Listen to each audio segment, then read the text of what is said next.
දෙසින් පහළ වඩා යටින් තියෙන ඕඩර් බ්ලොක් තමයි අපි බලන්නේ මාකට් එකේ. හරිද? එතකොට මෙන්න මෙතන ඕඩර් බ්ලොක් එකක් තියෙනවා කියනවා.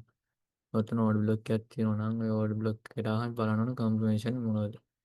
එතකොට මේකේ අනිවාර්යෙන් බලන්න ඕන ලෝ ටයිම් එක. එතකොට මේ යන්නේ අපි මේ කළු පාටින් තියෙන පොහව හරිද?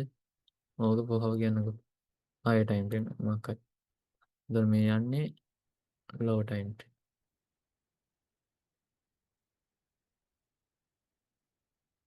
එතකොට මෙන්න මෙතනින් චොච් එකක් දෙන ඕඩර් බ්ලොක් එකට ඇවිල්ලා හරිද? එතකොට ඔන්න ඔතනින් චොච් එක දුන්නාම මේකේ මෙන්න මේ හරිය ආයෙ ඕඩර් බ්ලොක් එකක් හැදෙනවා.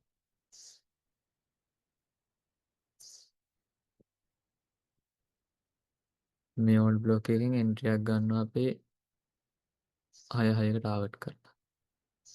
හරිද? ඔන්න ඔක